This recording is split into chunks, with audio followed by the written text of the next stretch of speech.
Welcome back to my channel. আজকে আমি আপনাদের সঙ্গে শেয়ার করব কিভাবে মাছ সংরক্ষণ করে রাখবেন।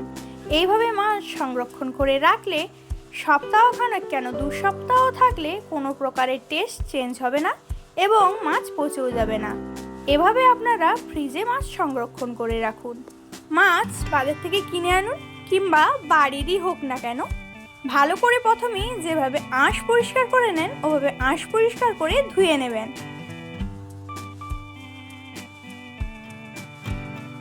এরপর এর মধ্যে পরিমাণের চেয়ে একটু বেশি নুন মাখিয়ে নেবেন, কারণ জল ঝরার সময় নুন অনেকটাই বেরিয়ে যায় মাছ থেকে। নুনটা এক একটা করে মাছের পিঠে হাত দিয়ে ভালো করে ডলে ডলে মাখিয়ে নেবেন। ভালো মতো নুন মাখানো হয়ে গেলে ঝুড়ির নিচে একটি জাম বা যে কোনো পাত্র বসিয়ে দিন, যাতে ভালোভাবে জলটা ঝরে যেতে পারে। এরপর এটাকে ঢাকা দিয়ে রেখে 15 থেকে 20 মিনিটের জন্য ছেড়ে দিন। 15 থেকে 20 মিনিট পর দেখবেন মাছের গায়ে থাকা অধিকাংশ জলই বেরিয়ে গেছে।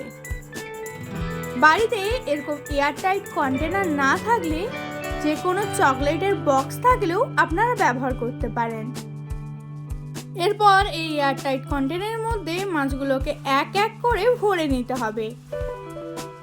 সব মাছগুলো ভরা হয়ে গেলে কন্টেনারের ঢাকনাটা ভালো করে টাইট করে এঁটে নেবেন।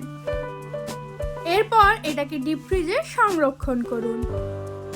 আমার ভিডিওটি ভালো লাগলে like, comment, share and subscribe করতে ভুলবেন না কিন্তু। দেখা হচ্ছে পরের ভিডিওতে।